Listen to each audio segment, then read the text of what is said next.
tonight. Thank you for all being here.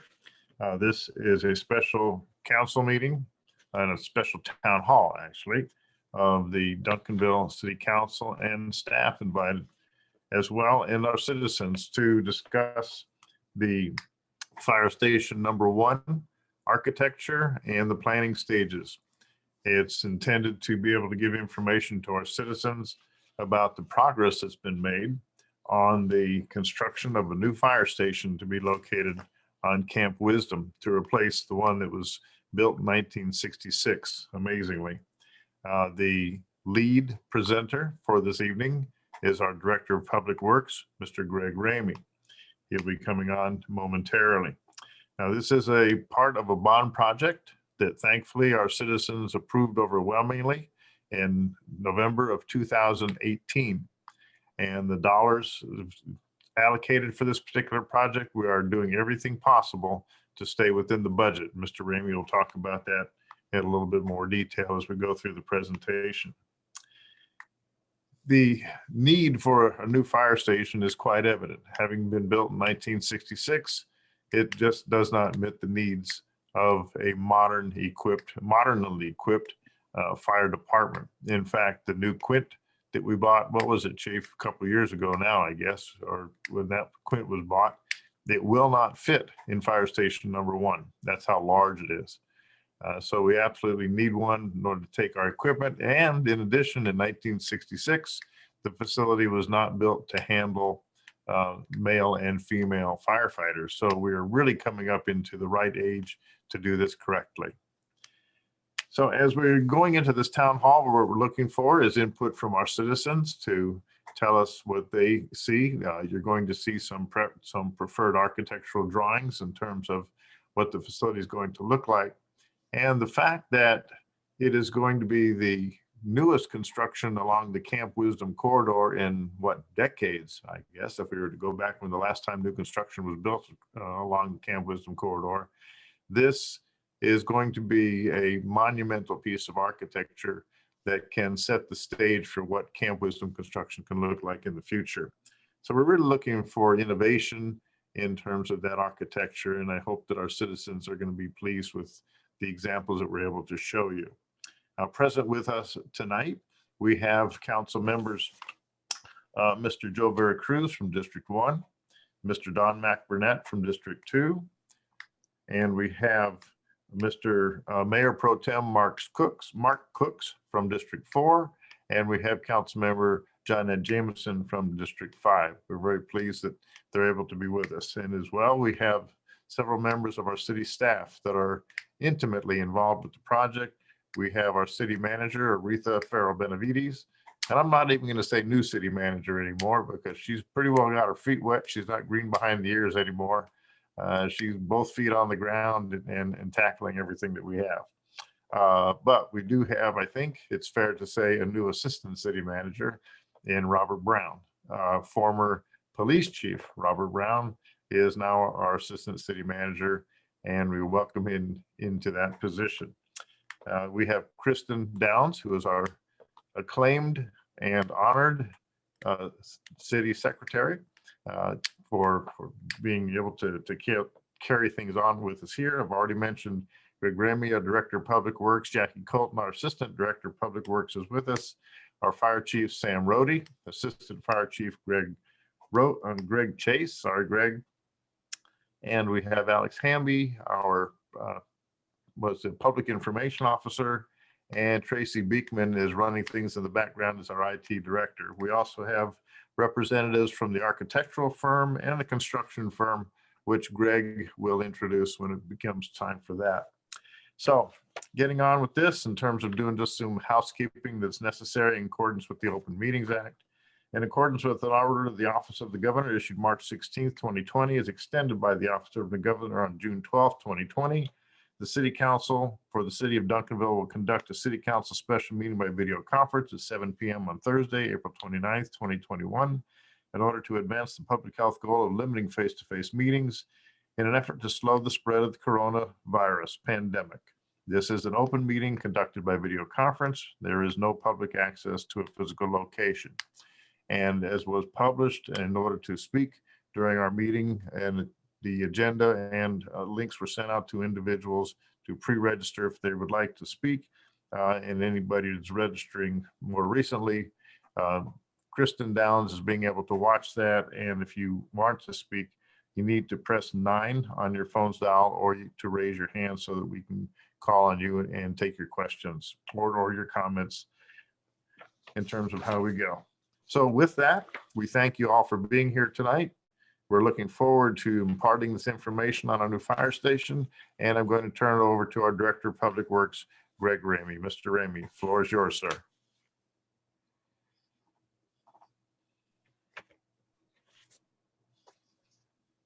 You're muted, sir. Thank you, Mayor and Council. Again, tonight we'll be talking about the fire station number 1, where we're at. And again, this is an opportunity to get feedback from the public. Briefing with me tonight is the Fire Chief, Sam Rohde, as well as Stephen Hilt from BRW Architects.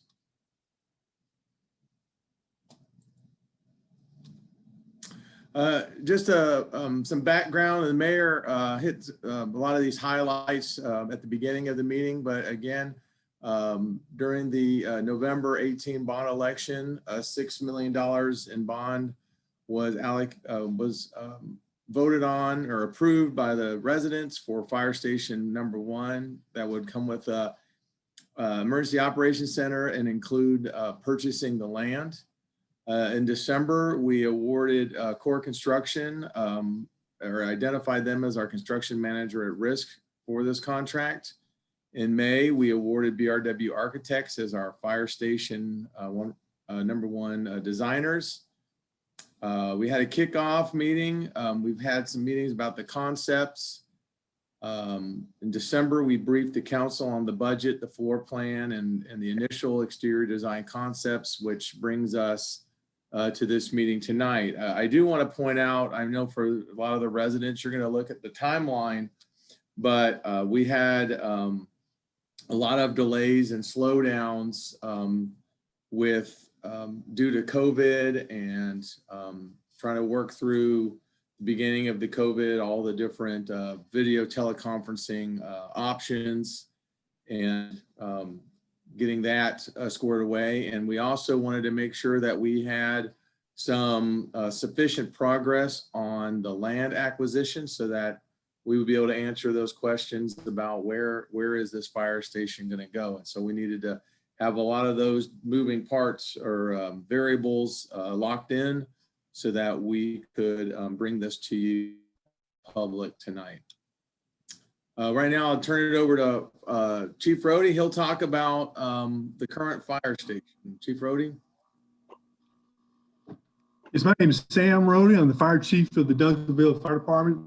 I have been fire chief since November of 2013, and I've worked with the Duncanville Fire Department since 1985. So I think I have a little bit of experience in dealing with this current fire station number 1. And again, they were saying it was built in 1966. That being the case, it was built with the standards of that time, the codes, electrical codes, plumbing codes, and it was a male-dominated fire station back at that time. So when you start looking at the fire station and the equipment that fits in it, it's become where we've outgrown that fire station. It's too small for the modern types of fire engines, as the mayor mentioned, that we can't even park one of our Quints inside the bays of that fire station.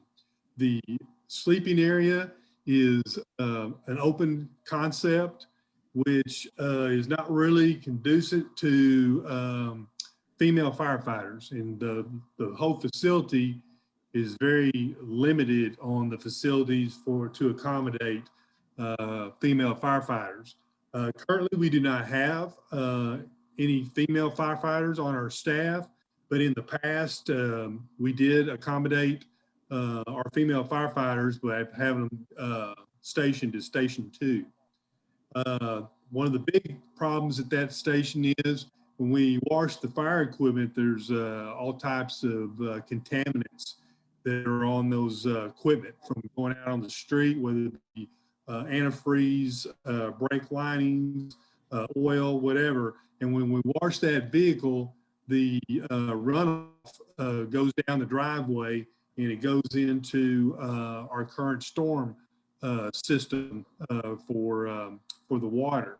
So if y'all know Richard Summer, and he's not real crazy about water going off into his storm sewers. So next slide, please. This kind of gives you an idea of the background of that fire station. It's built real solid, but then again, it's become outdated. On the size of our ambulances, it's grown significantly since 1966. So next slide, please. This kind of gives you an example of background of some of these the sizes of the bays down at Station 1. If you look at the picture there on the left, if you'll notice, there's not much room between the cab of that fire engine and the ceiling fixtures or the garage doors or whatever. So imagine going in there and putting a overhead aerial ladder on top of that piece of equipment, and you'll see real quick that it's going to have some difficulty clearing even the garage door and some of the ceiling attachments. And then the second picture there, we have a firefighter standing in front of the fire equipment, and there's just barely enough room for a firefighter to get through to get around to the other side of the fire equipment. And then on that third picture, again, it's emphasizing not much room in there as far as the ceiling and the equipment on which those equipment has to drive in. And then on that fourth picture on the right, you'll notice again, there's limited space for the firefighters to go in front or behind the fire apparatus. So then take and imagine that quint, which is significantly longer than this current pumper that we have in there. You get a pretty quick idea that that quint will not fit inside one of the bays at the at this fire station. So next slide, please. Okay, thanks, Chief. So again, let me orient you to the site plan. This is again where we have selected to place the new fire station. What you'll see north is oriented to the top of the picture, off to the upper left-hand corner location of Fire Station 1. As you see, the new fire station will basically be across the street from the Whataburger and just west of the Kroger Shopping Center. When we were looking at the location of the new fire station, we wanted to make sure again that it was on one of our arteries for rapid response. We also wanted to make sure it was west of the railroad tracks. Fire Station 2 is east of the railroad tracks, and even if there happened to ever be a problem with kind of train accident, we wouldn't be blocked in the event something happened to that involved the train. And as well, we wanted to make sure this one stayed up north as Fire Station 2 is in the south. So I wanted to make sure we had the correct spacing. And I'll the next slide will blow up. Mr. Ramey, let me interrupt for just a quick second, just for the folks to know that this is the proposed selected site that we would want to have the fire station put on. There's still some details to be ironed out in terms of actual siting of the fire station right here, but this is where we're hoping to have it done. So just wanted to interject that for a moment. Go ahead. Thank you. All right, thanks, sir. So again, just looking at the site itself, what we're, again, this will be along Camp Wisdom. The fire station will be close to Camp Wisdom. What you'll see on the right-hand side of the fire station is parking for the EOC staff in the event of an emergency, as well as visitors. And then it's also how the fire trucks an ambulance will return to the fire station after a response. And then within the fence line are the parking spaces for the actual firefighters.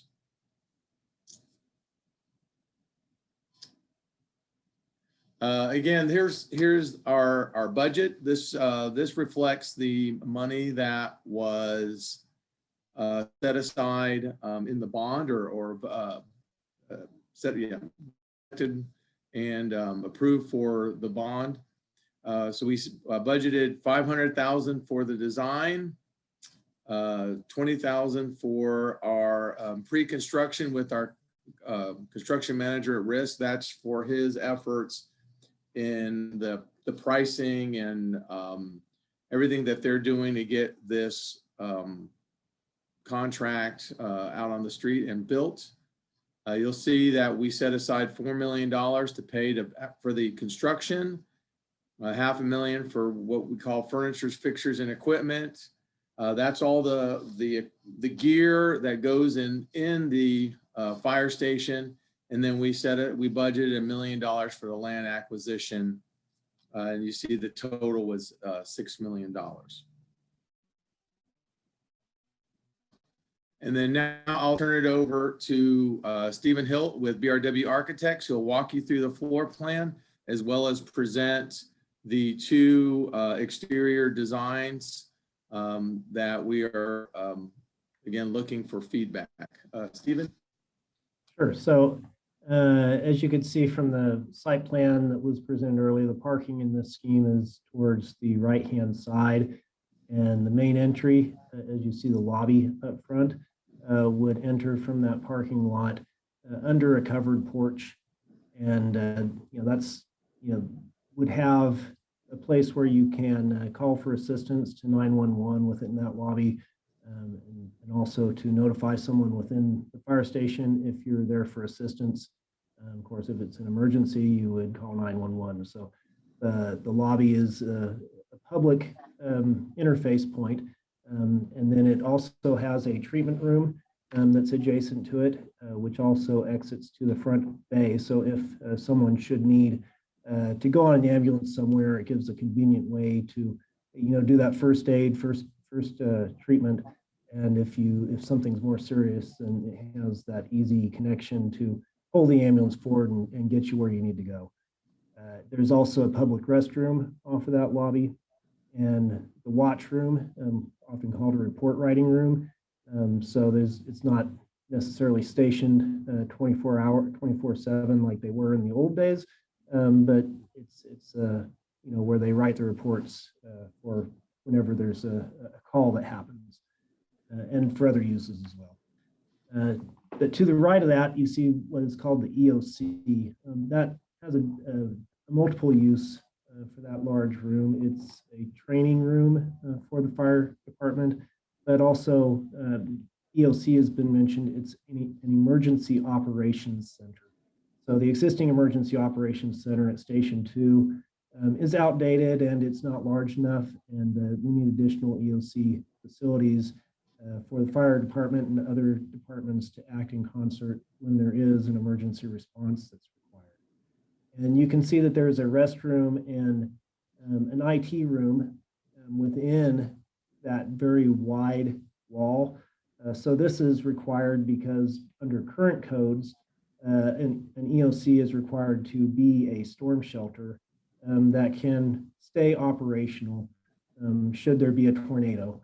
And so that hardened facility there is able to withstand an F5 tornado, designed to be able to, and has life support facilities that should one strike, that the people who are there to serve the community should be able to survive that and to be rescued. So that is something that also does not exist in the existing Station 2. So that's an improvement that this facility will offer.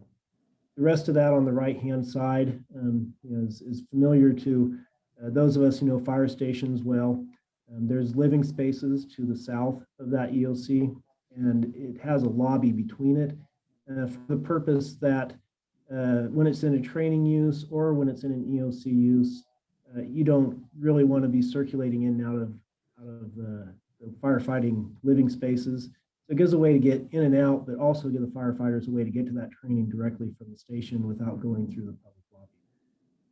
There's also storage for the furniture because, as you can imagine, using it as an EOC versus training, it's important to be able to reconfigure that room in a number of different ways. And then the long corridor to just to the left of that, going north-south, up and down on this page, is really more of the quieter areas. So we've got all the sleeping dorm rooms and restrooms for the most part. And the circulation in a fire station should be very straightforward to get out to the bay quickly and reduce that response time. So you can see how easy it is to get straight out to the bays and go help people. And then towards, on either side of the bay, you can see the bays obviously is a large space in the middle, has 3 pull-through bays and 1 that is a back-in only bay. But the spaces on either side of that support that bay function. CBA, which is the compressed air, a workshop, decontamination room, the bunker gear storage, which is where they have all of their equipment protective equipment that they wear, and the extractor that washes that equipment is also in that space. And to the bottom left corner, a fitness room. It's important that firefighters stay physically fit and do that strength training that's critical to their what they do as well to make sure that they are able to respond appropriately. So that's in a nutshell the floor plan. We could go forward to the next slide. So that brings us to the design of the station. And again, as the mayor and Greg had mentioned, this station has been through a number of iterations already to try and make sure that we stay within the budget. Bond money is a few years old, so the escalation keeps creeping on us. And this is really kind of a massing level with some indication of materials. So it will continue to develop detail and look richer than it is at this stage, but this is where we are at a schematic design level. And so we've got a couple options to show today that are very similar because this floor plan was worked out in great detail with the fire department to serve their needs, as well as the way that the structure is arranged in concert with core construction as the construction manager doing the cost estimating. Make sure that we design the building in a way that is very cost efficient to frame and to construct. So this scheme has a little bit of exposure on the front left and maybe a little bit of an accent around the front door. That material is not necessarily defined yet. We think it's a really handsome way to address the public with an open porch towards the parking to the left, and probably a very large, number 1 to signify this is the fire station. They'll probably additional say Duncanville Fire Department or something similar to that. And of course, there'll be lighting or other details that enhance the station. But this shows the overall massing and how it looks.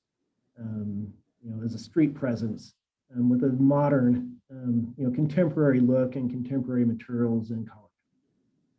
We can go to next slide. So option 2 again is similar, but this is, if there was a preference for not showing any of the exposed steel, this kind of trades out some of that accent material around the front door for covering up all the steel with additional construction out of the porch. And you'll see that the roof line is also different. So what this one does is provide the opportunity for significantly larger storage mezzanine above the living spaces. And, that could be valuable for the fire department. The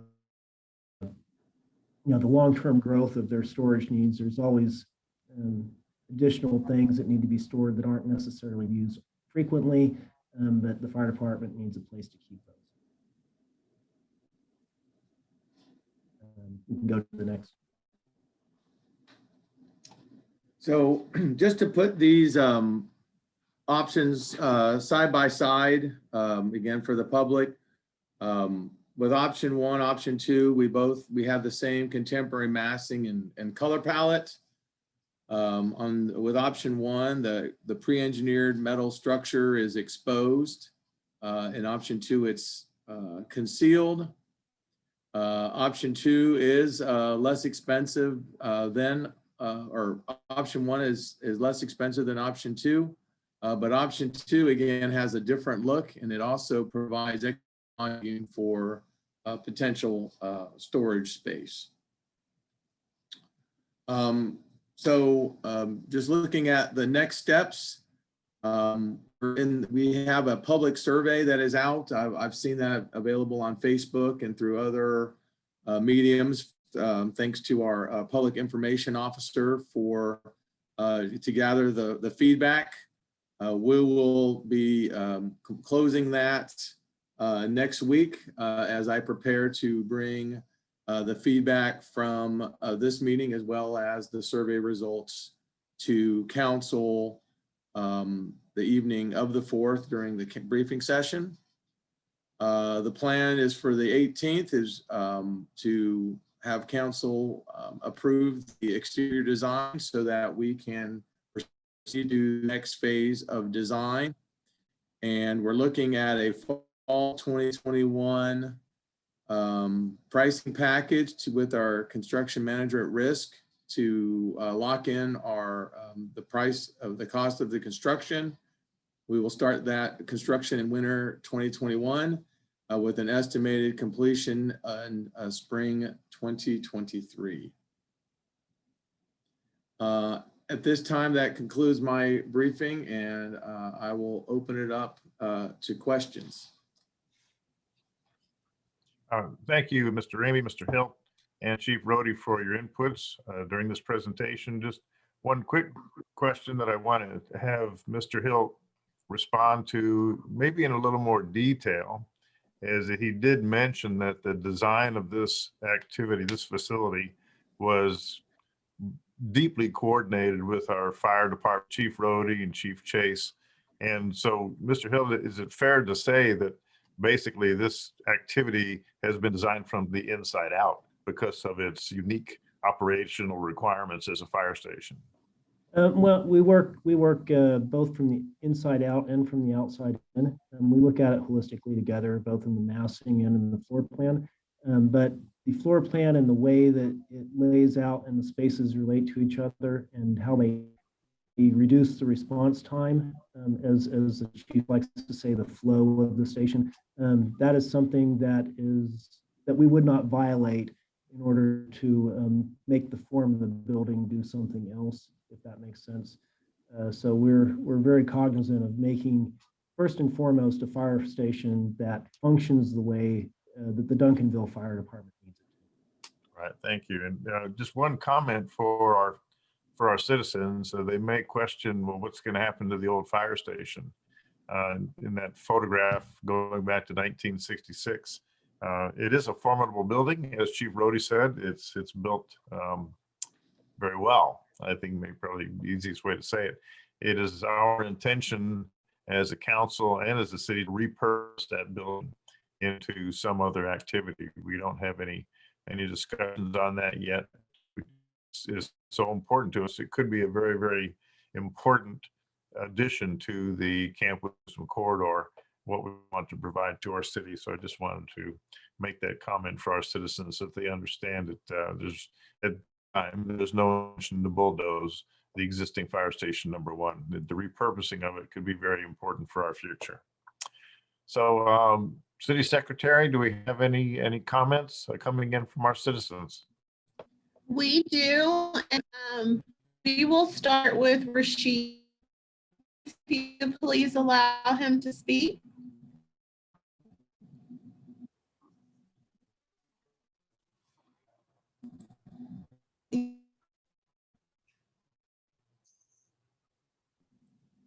Yes. Thank you. Good evening.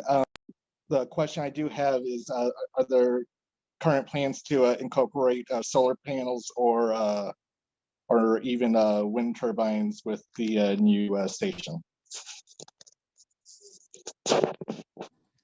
This design is, as planned, is going to have standard prime power through the electric, as well as natural gas, depending on final design, and we'll have a backup generator. But at this time, no solar panels or wind turbines is not part of this design.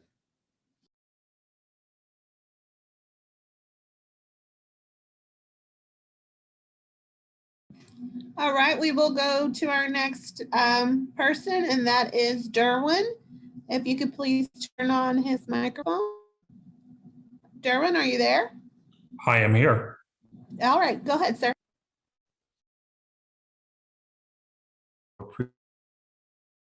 Feedback on the work that's been completed on our up and coming fire station. Just want to thank you for the work that has been put into this. And one of the things I would like to comment on is that Camp Wisdom Corridor is a very important corridor for the redevelopment of Duncanville, that on Main Street.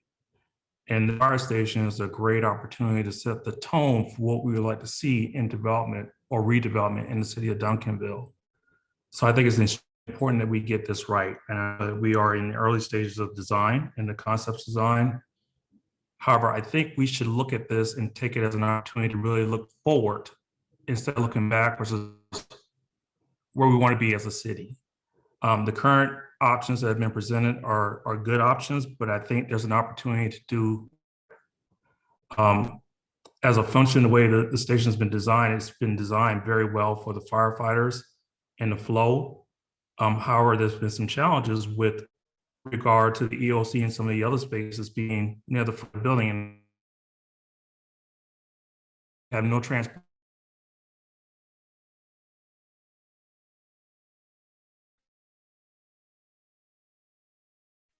And the openings are in. So there's really no transparency. There's large expanses of material.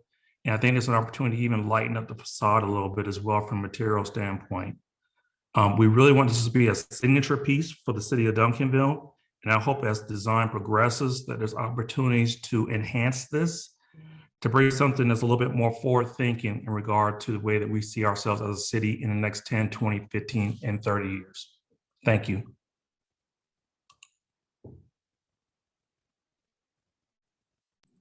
Thank you, sir. Is there anyone else who would like to speak? Please raise your hand.